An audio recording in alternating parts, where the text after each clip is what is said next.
Work, In Our Own Voices. Have been with the agency now 5 years, Lord, time flies. And this is my co-presenter, Gabby Santos. All right, so we are here to share with you our work, but also a little bit about In Our Own Voices. We are the only LGBT culturally specific organization in the capital region of New York. Culturally specific as in serving communities of color who identify as LGBT. And we are one of a handful on a national level to provide culturally specific services unapologetically for the LGBT communities of color. And we are happy to say that we talk about health just as much as we talk about anti-violence. I like to say we're really good about saying what we don't want. Like, in that earlier video, you had an educator working with youth. No punching, no, okay. Well, we just got to be just as good saying what we are for, the healthy part of it. And prevention is a way that we do it, our work upstream. So in terms of our mission statement, we promote the health and well-being of LGBT communities of color. And we do it, like I said, unapologetically. We created this hashtag, we had our staff retreat, we created a hashtag FUBU, for us, by us.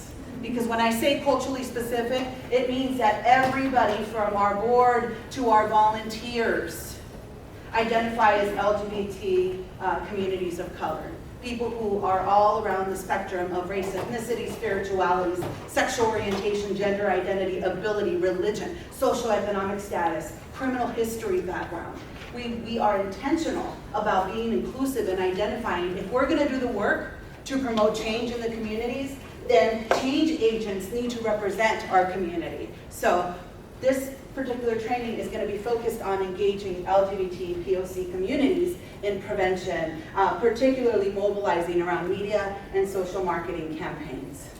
So In Our Own Voices, even though we are a small agency, we do a lot on an everyday basis. We talk about it in a three-prong approach, which is direct, community, and national work. So with direct services, we provide from HIV Hep C testing at all of our events and every day in the office, no appointment needed, free and confidential. We also offer follow-up care and connections and linkages to referrals for healthcare providers. We also have support groups that reflect our communities. We have one specifically for our men who have sex with men, our women who have sex with women, and for our transgender non-conforming folks who are led by those same community members who identify as that community. In addition, we also do victim services, which I was in social work and oversaw that program and ran the program for 4 years, in providing services to anyone who's a victim of any type of crime and helping folks go through the lovely and fun of Office of Victim Service Compensation claims, which you guys may be familiar, how it can be just so fun and joyful to do with clients. So we do that as well as offering counseling. We are there in the court systems. We are not lawyers. We provide linkages to make sure that folks are getting the respect and dignity and access to services that they deserve and making sure that they have safety. Community is also engaged in the support groups that we do, but we also do the programming. As you're going to hear in the strategies that we do our prevention work, is that we engage the community members who access our services to do the work, because without them we can't get anything done. We can't get our word out. So we really heavily rely on that. And on a national basis, we provide training and technical assistance. And in the community work as well, we work with community colleges, agencies, CBOs, shelters to ensure that our voices are at the table. Right. So we have some guidelines, and as Nubia shared earlier, our guidelines are pretty much a list of disclaimers, but they're going to involve you, community guidelines, right? Because we believe that transformational change, just like the title of the summit, transforming communities. Well, there's a formula to that. You got to move people from perception to action. How many of you know of Apollo Fair and popular education? A lot of transformational work includes popular education, and it's using the brilliance of the room, and because we are a diverse bunch, knowing that it's okay to challenge each other, because we're going to grow from uncomfortable spaces. If you are uncomfortable, that's the best time to change. And there's a difference between feeling unsafe and uncomfortable. Think about that for a moment. Okay? Because I think that when you hear, those of you who provide direct service, and when you hear even survivors from the dominant culture saying, I'm feeling unsafe around this mother at shelter, she's speaking another language and she's really loud, it's just like, think back. where's that coming from? Is it really someone feeling unsafe or uncomfortable, right? So I think that we learn on how to address and put ourselves in check around our biases and prejudices because we all have them. Changing norms is naming the violence and that culture of violence and saying that we inherited this culture of rape culture, of racism, homophobia, transphobia, right? We didn't create it, but just because we don't all contribute to the violence that we see in our communities doesn't mean that we shouldn't be a part of the solution to end it. And that comes with risk-taking. So some of the guidelines, take those risks, okay? Lean into uncomfortable situations and ask yourself, what is that about, okay? Lean into each other as a resource. What other guidelines here do we need to maintain safety and productiveness in a transformative space? What else? Non-judgment. Non-judgment. Non-judgment, okay, yep. What else? Respecting people's experience. Okay, Yeah, all right. that's a good one. And also not telling other people's stories without their permission. Part of doing the prevention is learning consent and practicing consent on a daily basis. So yes, the person in the back. Just what was said this morning by maybe being present and engaged. Yes. Absolutely. And as we said, this is going to be a super interactive, hopefully really interactive and enjoyable for you guys. But we can't do the training and make it fun without your help. So we ask that you ask questions, you engage, and if this is new for you, hey, yay, we're going to have fun with it. Okay. Any other guidelines? Yes. Respect people's differences. Respect people's differences? Yes. Absolutely. And expect that there will be differences. Mhm. And I'm a true believer. How many educators are on here at the table? All right. Evaluation karma, it's true. We use evaluation as tools. I don't want any of you to put, like, my knowledge was 4 and I ended up at 4. You're going to learn something. You're going to learn something. Come on. Whether it be a different language, we all learn something.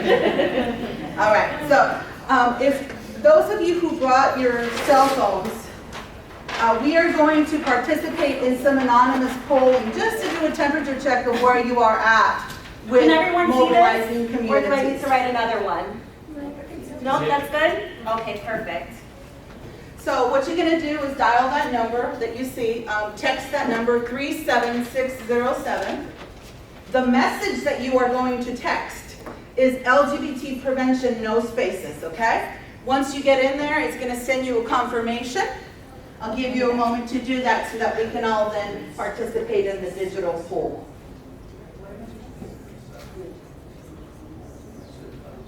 LGBT prevention, no spaces. Is it case sensitive? Is it case sensitive, Gabby? No. No. Can you explain? Do you guys? So you're gonna text the number 37607, and in the bot where you write your text message, you're gonna write LGBT prevention, and then you'll receive something saying that you're in the chat. You're welcome. So if you could raise your hand once you've gotten that confirmation, please. Thank you. Awesome. Okay. All right. Wait for 2 more people to raise their hands, and I think we'll move on. There'll be another poll. You guys will catch up. 2 more people. Get your confirmation. 1. I need Yep. one more confirmation, and then we'll go. We're There rolling. we go. All right. So here's the first question here, and your numbers or your names will not pop up. So please answer honestly. What culturally specific organizations do you follow either on Twitter, Instagram, or Facebook? And remember, I defined culturally specific: FUBU, Chorus, Bias. Or Go ahead. receive newsletters from, could be snail mail, Type it in. the network Lared.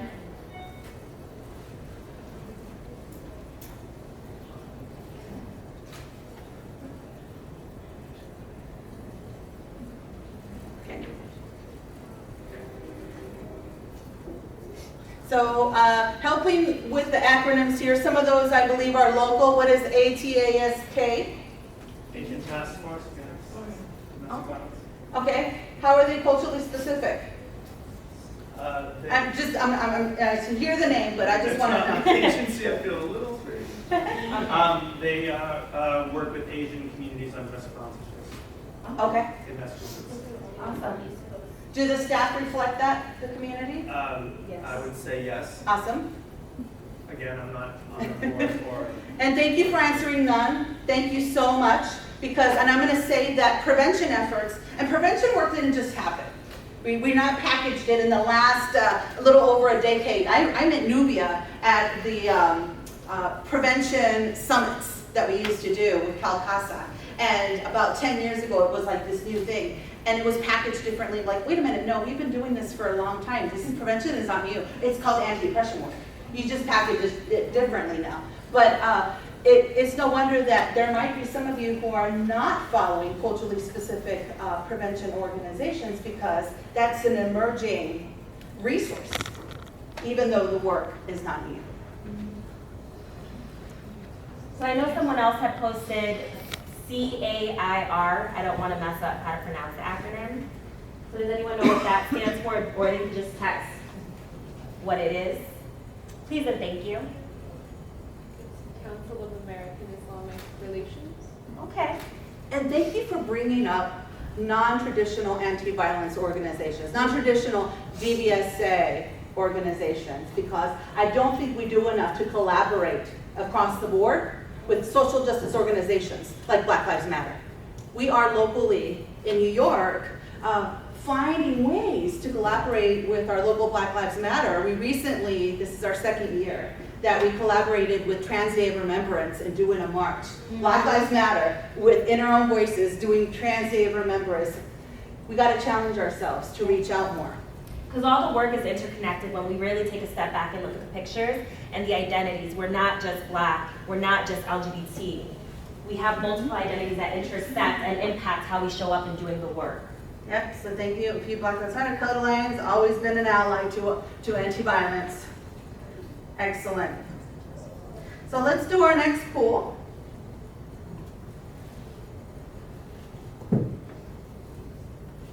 So did some of you find yourself jotting down some organizations? Okay, that's important, because that's how we mobilize. We follow, we retreat, and we mobilize. You got some followers, we got some followers, and together we're going to have this collective movement. So the other question is this: how do you ensure that your social media messages are inclusive of LGBT communities of color communities?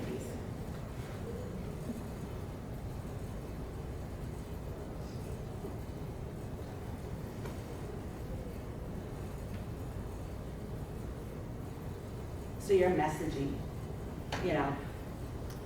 wake When up, you're promoting an midday. event, Yeah, or a statistic or something that you read in pop culture and then you reframe it and throw it out there. How do you ensure that it's inclusive?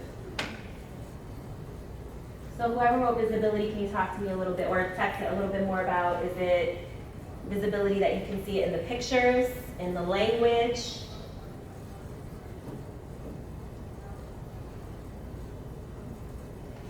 Yeah, using affirming pronouns, that's important. And language is a powerful tool, that we can use language to frame powerful messages, but then also being mindful of the language that we use. We could use language to hurt someone or empower someone. So someone's pronouns, you could really disempower someone. We're always looking at the trends and surveying our immediate communities. And one thing that we learned is this around how many of you have gone to conferences where you check in and they say, what's your PGP? What's your preferred pronoun? How many of you? Okay, yeah. So I encourage you to stop using preferred, okay? Because they're a pronoun. The same thing we did with sexual orientation a long time ago, where what's your sexual preference? Decades ago, as implying that there was a choice.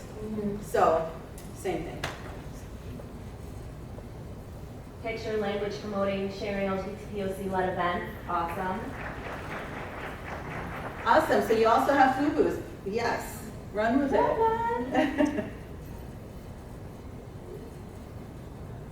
Okay. Yes, I love consulting with LGBT colleagues. You can't do the work without having people at the table. Using images, and this is the thing, images are powerful. Like, not a whole lot of people will click on the link, so they might just go by the images. So there are assumptions on that just first impression. So that is huge. How many of you work with youth? All right. So youth and just having images, one image that I used was in question when we were talking about breaking down gender and breaking away from traditional gender roles and gender expression. I asked the youth, go ahead and from what you see, tell me the presumed genders of the people in the thing. And they would go by traditional female feminine expression or traditional, and then some of them were like, well, that person could be, their expression androgynous. And so that goes a long way. But having that as a tool, just imagery, to hold those discussions and see where folks are at. All right, using inclusive scenarios in training. Okay. Sharing our narrative. Yes, humanizing it and making it personal. Absolutely. That's such important here. Allies at the table, posting solidarity message. That active bystander goes a long way, and with many situations, not just with sexual violence, domestic violence, but also the root factor of the power and control. So like just depression as a whole. I'll give you an example. We have the annual Black Latino Gay Pride event. And every year on Facebook, on Twitter, whatever, we always get challenged. Why are you guys having Black Latino Gay Pride? That's so racist, or they call it reverse racism and whatnot. And it's always us challenging that and educating. We're still waiting for allies to jump in and be like, no, it's not, redirecting people to a healthier place. So there's a lot of power, allies, in just stepping up with that. And I will say knowing when to step back also is really important as an ally, and allowing for space for folks to actually tell their story. What is that called?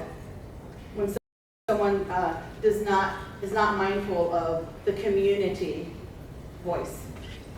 What is that called? Yeah, it's privilege. Yes, absolutely. Entitlement working, yeah. Yep. Yeah. Some people call it white-splaining or mansplaining, and you can go far with that. All right, so thank you for participating. You are a very resourceful bunch. I love it. Even I'm getting some new ideas, Gabby. So objectives. So we're just going to briefly go over what it is, what's the whole point of this workshop. And one of the things that I love is that Gabby's a lot more tech savvy than I am. I know how to make things kind of pretty, but Gabby's really good at the texting. And we wanted to show that this is, even the activity that we just did, is a way of mobilizing communities and of allowing people to use their voices. So one of the things that we want to talk about is addressing the unique barriers, which we talked and teased out a very tiny bit in our previous exercise, that exists for historically marginalized communities, including and specifically lesbian, gay, bisexual, transgender, people of color communities, because they're either talked about one or the other, never together.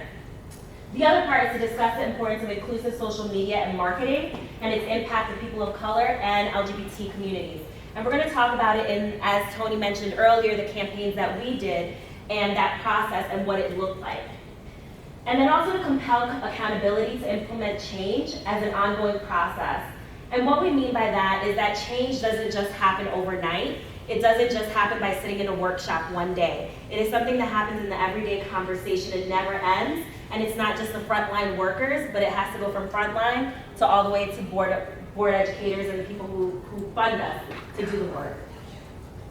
So, starting point in terms of where change happens. And we don't have the traditional prevention slide, but how many of you know the social ecological model that's usually in every prevention presentation, right? It was in this morning's. So the individual, the what else?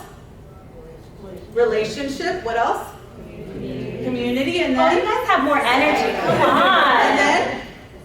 Societal, yeah. So it gives us some areas that we know we got to do some change, some work, some transformational work. But the other is our informed practice. What informs our approach?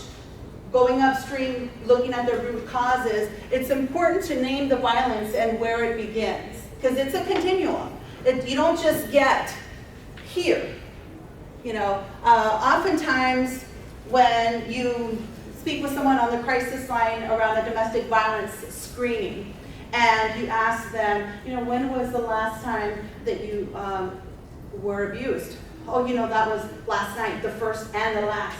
Okay, so then you start doing a deeper assessment, and in that offering education, then the person says, no, it was really, 2 years ago. Factoring in the emotional abuse, psychological, all that, because that's the precursor to the physical abuse. So this is our message here. This was developed by Lydia Guy when she was at the Washington State Coalition. She's now an independent educator. And it really goes through a series of norms and how violence progresses. And if we don't provide that prevention, that we live in a culture of violence because it is built up, this social conditioning that it's okay to hurt someone because they have a disability or because they're youth, right? This not power with, but power over. And then knowing that the effects are intersectional, that it's not just a one-sided thing, that the effects come if you are a person of color who is bisexual, then you are going to not only experience the racism, but also the homophobia involved in that. If there are other layers of oppression at hand, then that comes with it. And it's no wonder then as advocates, we might feel like, wow, it's really hard providing advocacy this day because of all of these barriers. Yeah, we clean up a lot of this. We have to chip away at this every day. And I think one of the things I want to add is heterosexism and how it plays out in folks accessing services. One of the things that I unfortunately experience a lot more often than I would like to is when I have to place someone in shelter, especially in a domestic violence shelter, and they're like, oh, who is he? Who is the abuser? Or what's her name? And I always think to myself, what if it was the client calling as opposed to me being that first person to say, no, his name is, or their name is, and having to have those conversations. And I know for a fact that those shelters have had trainings, that they have in their policies. So it's also being mindful of, while we're doing the work, how these impact how we show up and how it may prevent a survivor to actually access those services or coming through your doors, even if you did approve them. Because in this, I want to also encourage folks to see that intervention and preventionists needs to come together, because I see this dichotomy, or this is working in silos, that it's prevention. Oh no, I don't do intervention, I only do prevention. But you know what? When we do trauma-informed prevention, that's truly transformational, because we have to heal along the way. We can't just change the norms and expect that the communities that we want to engage don't need support.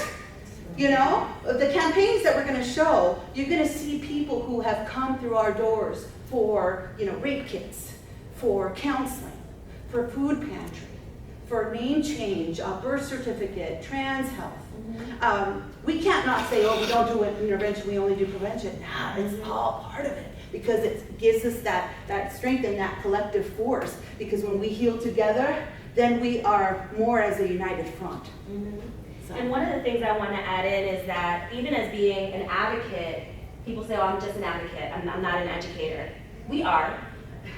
And I'm always like, wait, what? Help me out here. But a part of it is, in order to do the work, and advocates and social workers, we're all about, you got to do your own work in order to show up. That is across the board. If we are doing the work in anti-violence and anti-oppression, we have to do our own work to recognize where our privilege is showing up, where it's not showing up, and how do we address it and challenge it.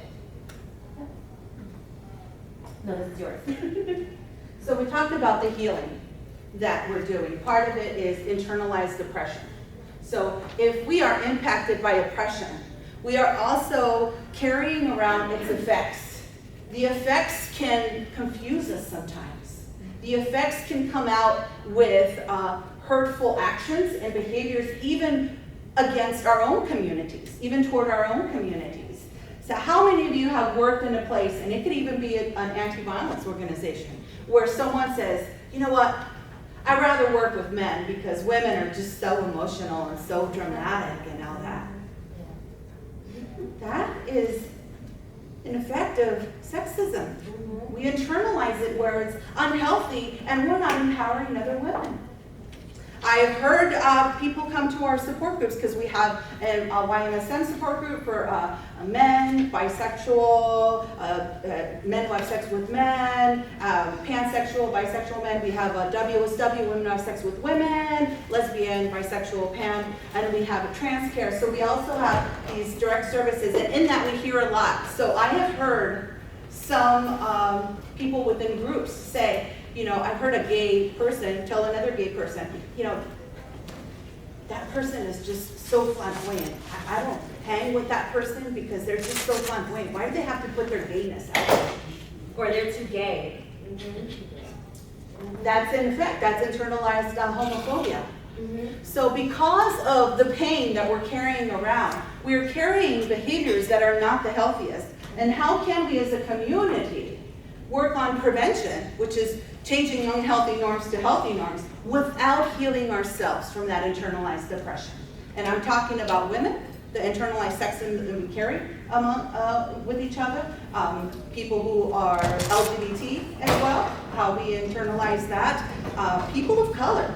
You know, I'm still hearing in a group a few months ago, someone said, of a Latina descent, said to the group, oh, I only date white men because Latinos are very, and she's Latina.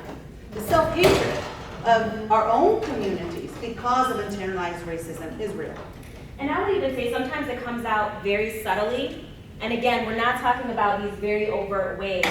So as I said, as a social worker, I do a lot of counseling within the agency. And I remember my one client, which cracks me up with this story, is they're more masculine presenting.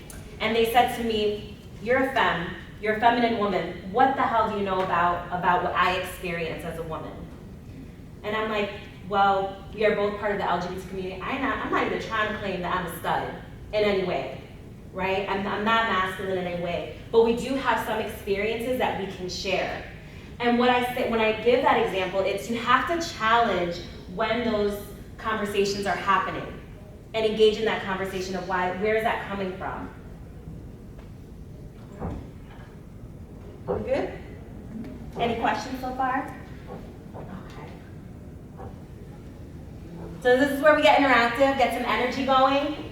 So what are some three common misconceptions or a misconception related to sexual assault and the LGBT community in the media? Yes. Man can't rape another man outside of prison, that is. Did you take a look at our presentation before we got started? I do this. All right, awesome. Yes, men can't rape men. What is another one? Yes. You're gay because of the sexual abuse you experienced? Yes, actually, when I was working in retail, my manager asked me, are you gay because something happened to you when you were younger? I was like, first of all, inappropriate. And so, like, how dare you? So yes, it happens a lot more often than you think. Yes? The person who is more butch or more masculine or bigger is the one who's the perpetrator? Yes.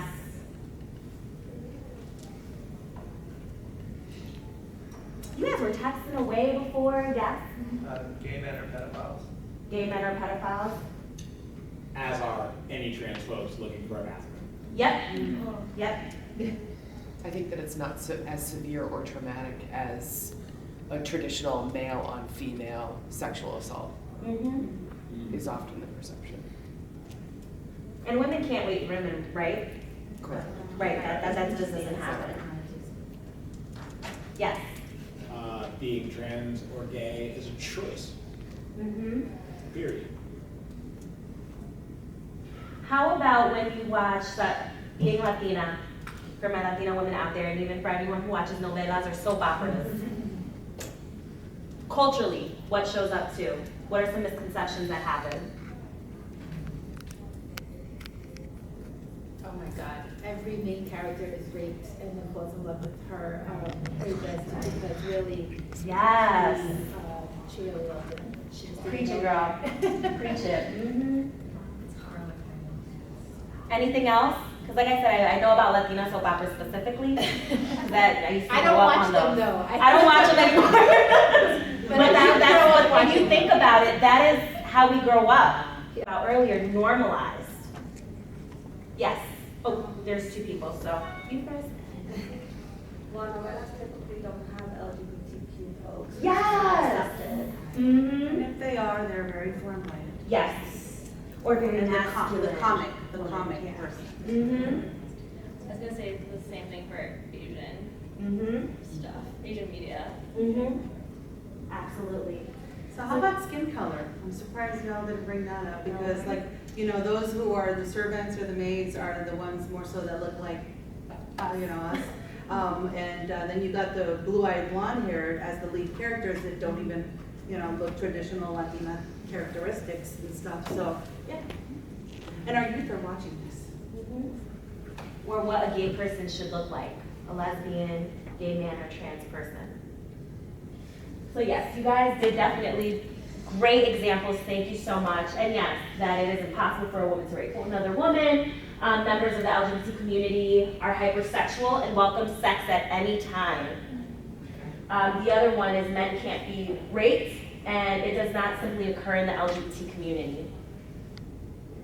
So one thing too, we're gonna jump into the media perspective, but we wanted to contextualize why the need of engaging communities that oftentimes get silenced and marginalized.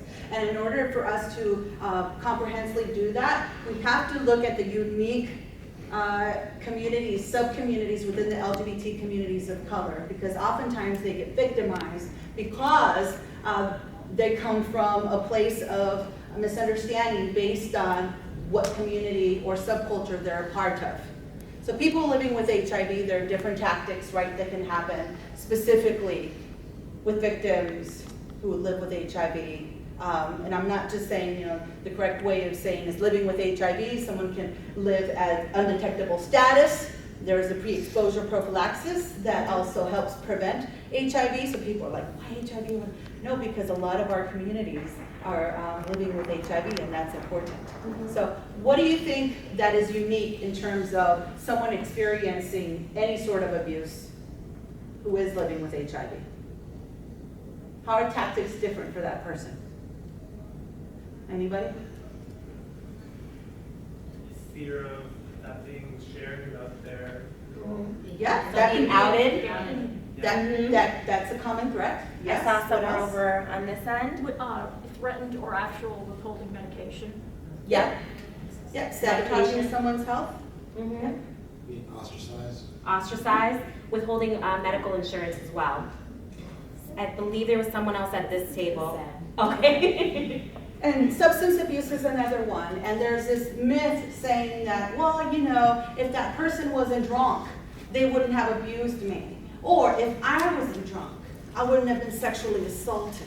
Well, that's a myth.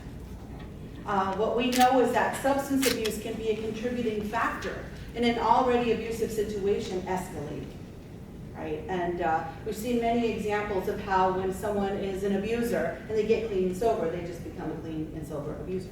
So, criminal histories, that becomes a barrier to safety and accountability. Faith and spirituality, well, within LGBT communities of color, traditional organizations forget the fact that spirituality is a healing source. Now, some communities have been hurt within a congregation that they're familiar with around their sexual orientation or gender identity, but as an advocate, it's our responsibility to be like, okay, just like we build chosen family, because some families might not be the most important, we build new community around faith and spirituality. Right? So along the way, we're educating that not all religions or systems of faith are homophobic, and finding that safety as a resource for healing purposes. Sex workers, what would a barrier be in terms of reaching out for safety for sex workers? Just the idea that because they're doing that as their job, that they're like, sometimes people say that they brought it on themselves. Or what did you expect, or those kinds of things. Right. Anyone else? Being arrested. Yeah, and it's our responsibility as advocates or service providers to let them know, sure, you can call law enforcement for safety or intervention, but know Do you have a warrant? Just make sure, and safety planning around that. We do a lot of safety planning around accessing law enforcement because law enforcement hasn't been nice to us historically, communities of color. And so we talk about that. And so something to be aware of that. And then one thing to add is understanding why our community won't go and even report to law enforcement is another important thing to keep in mind. Immigration is another one. I've been educating people, advocates who are even in family law around that. Now that our peoples can get married, that you're able to access the Violence Against Women Act to self-petition, and how about the U visa, the T visa? So let's not have these double standards and upgrade your approach to advocacy to include LGBT survivors and around human trafficking as well. There are the U visa and T visa, and the approaches that we take just as support. Tribal communities, oftentimes there is this jurisdictional conflict of interest. How many tribes are in the state of Massachusetts that you know of, that you work with? How about reservations? Just 2 tribes? Okay, would you say that the 2 tribes are urban-based or are reservation-based? We don't have reservations per se here in Massachusetts. Okay. So urban-based. But they're rural.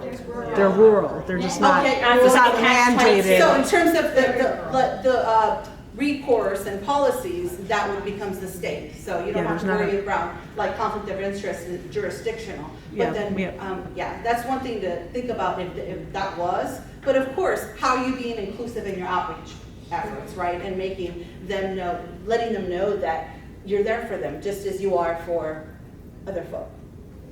Human trafficking, we talked about that. How many of you have gone to human trafficking full-on training? Okay, so you know that it's not just sex trafficking. What else? What other trafficking is out there? Economic. Commercial, yes.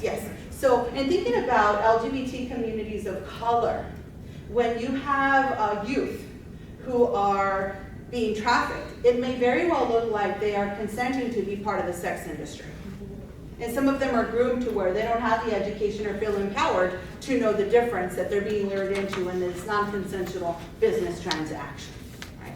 So something to think about in terms of barriers, age, sexual orientation, and I want to spend some time on this too, with because perception is huge. And there is a term out there you might know, gay for pay. You heard of that? Gay for pay, where a straight person might work like at a strip joint. And that is gay-centric.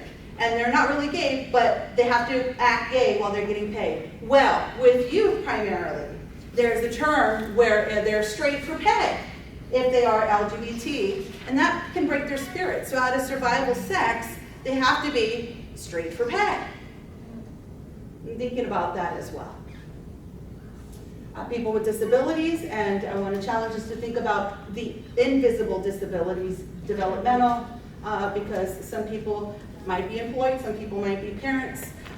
We heard about our youth earlier not being assessed to know that they're competent to be in trial, that a large percentage of them, 70%, have a disability of some sort. So I don't think we're assessing enough with that.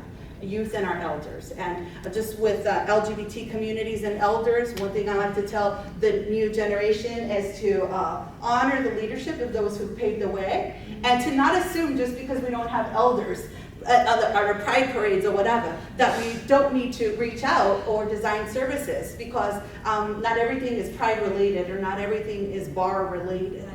You know. Yes. Just want to make a comment regarding the assessment of mental health and disabilities.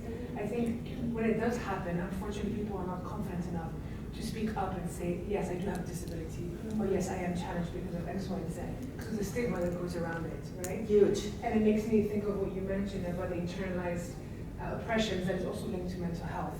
I don't want to be labeled as someone that has bipolar, or someone that is, because you hear conversations even within your own coworkers saying, oh, our participant or a client or a patient is bipolar, and you're standing right there, and because it's invisible, they don't understand the impact of their language and how that translates not only to their participants, but to their own colleagues right next to them. I get goosebumps even thinking about this, because I see this all the time, and you're working with people who are supposed to be mindful. And also even accessing persons who do have mental health disabilities, accessing even a psychiatric care or a therapist that is LGBT inclusive, where you don't have to educate them about what it means to be in a relationship, and then to be a person of color, and what does that look like to come out, to be in a relationship. So there's all those other barriers that you think about and having to take into consideration. It's important, and those of you who have attended a trauma-informed care training, I challenge you to get one from a provider or an educator who has historical trauma experience and how to address that, because without historical trauma and addressing that, it's not really trauma-informed. We at In Our Own Voices practice trauma-informed by looking at historical trauma and current-day oppression and current-day abuse, and looking at all that, because everyone has to feel like they can bring their whole selves and experiences to the table. We change the question of what is wrong with you to what happened to you. Totally different approach. And what we're finding, even for me, is that we're having cisgender women come to our agency and say, I actually feel like I'm being heard and being seen. And I'm like, are you serious? You guys have so many agencies for y'all. So can you give Yes. intro and So to just jump us in, but one of the things is being able to have visibility, and how does that look like? So just by a raise of hand, because I know that you guys have promotion for it, but how many are familiar with the No More campaign? Awesome. So I'm gonna show a video of the No More campaign. You guys remember it came out a few years ago, and now only shows you're in the Super Bowl or Law & Order SVU. No more is none of my business. No more, I'm sure they'll work it out. No more, boys will be boys. No more, I'll say something next time. No more, tell anyone. No more, she was flirting with him. No more, she's too smart to let that happen. No more, not my problem. No more, he didn't mean it. No more, why doesn't she just leave? No more, he said he was sorry. No more, she was drunk. No more, she was asking for it. No more, she seems just fine to me. No more, she should have been more careful. No more, we don't talk about that. No more bystanding. No more ignorance. No more excuses. No more. No more. No more. So I remember watching, I still remember, because I went into the next day to the office like ranting and raving. I was like, this is a great thing, but I don't see myself. I don't see my community. I don't see the people accessing our services. I do not hear their voices. What is one thing, when looking at that video, what messages did you not hear? Men can be victims. Men can be victims. Particularly, what communities of men? Who said that? What communities of men, let's be real, who are the most risk, who have the most risk factors of being sexually assaulted or hurt? Transgender, trans, color, trans. Yeah, trans women of color, Black gay men. Yeah. Gender non-conforming men, right? So what ended up happening, so I'm doing all this ranting and raving, and then my mentor, who does amazing work, we're like sitting there, we're like, we finally come up with this idea one day at lunch during a staff meeting. Why don't we do our own campaign? Why don't we practice what the name of our agency, In Our Own Voices? Let's say what it is that we're missing. What messages do we need to include? What faces do we need to include? So we did this project back in 2012. It's a little bit of a lengthy video, and this project itself has taken many steps in its creation. So I want to show you the baby of what started with this project and this campaign. And in this project, we were very intentional about engaging the communities we wanted to reach. So we reached out to people who came to us for services. We wanted to make sure that ages, diversity around socioeconomic status was there, race, ethnicity, and so. And even age as well was another thing that we took into consideration. Really important for our communities to hear. So what were some reactions or thoughts in the difference in the two videos? Wait, gotta go play, yeah. No, I'm viewing. Yes. Well, one that I had is that I bet there will be people who will watch that who won't kind of understand a lot of the different contexts. And it makes me think that hopefully that would make them go, oh, what do they mean by that? That, So sparking conversations. Yes. Anyone else? Yes. I guess I felt ashamed that I didn't see it in the first one, when I saw the second one. Anyone else? Yes. There's an Asian person that's gonna cry. So what we wanted to do with this video was to really be intentional, to make sure, and one of the things that we recognized was that we still weren't inclusive. Yeah. It is a never-ending project. So we finally got funding, because someone was like, yeah, let's give you money to actually like boost us up a little bit.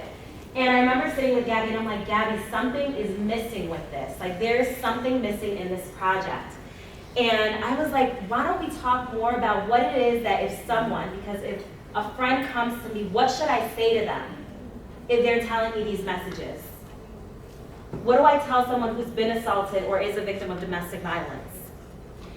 Which then came up with the new, not even new and improved, but the revamped of the No More campaign and adding an intervention piece of positive messaging. With that, and with the funding, we were able to do billboard campaigns, we were able to do bus shelters, postcards, posters, which we'll show you guys a little bit later. But this was what happened later on, including more voices, being very intentional about what voices weren't in there before. And I'll talk to you a little bit more about that process after the video. It's a little bit shorter. Our work upstream, that gotta be just as good talking about what we are for. No more. He's young. He'll get over it. No more. He looks old for his age. How are you supposed to know that he's too young to have sex? Organizing. We cannot forget about old school community organizing, where we used to have, a kitchen table discussion around what are we going to do to address this. This really involved the voices of all of our communities. I remember we were at the photo shoot, literally at the kitchen table, and drawing the stories, the scripts for this. Like, what would you want to see more of? Like, okay, all right, let's do this. And so that's something that we're proud of. He's young. So with the video, we had the 90-second video, then we have, I believe, 1 second and 2 30-second videos. So let me get from you guys. Now you've seen 3 different videos, kind of the same group messaging, but what was different for you? What came up for you? I saw a lot of head nods, finger snaps. Yes? I like that it involved a lot of different cultures. That's one of the things when we did the second video, I was like, we need to actually be seen with our garment, our traditional garment. What really stood out for me, that kind of almost brought me to tears, is that you're not broken. Yeah. Because I have a lot of clients in sessions that'll tell me, I'm broken. Why would someone love me? And we really work with them on saying, you're just deeply wounded. And we're just taking care of those wounds right now. One thing I really liked was that, I think you said it a couple of times in both videos, or the first video, was that one where you said the part about it's not in our culture, or this doesn't happen in our culture. That is something I've heard a lot. Even though it does, and we just act like it doesn't and put it under the rug. Yes. I'm really glad you showed the 3 of them. And definitely you can see progression of the message. I'm just not an either or person. And why can't we use all 3? Absolutely. There is definitely power in using all 3.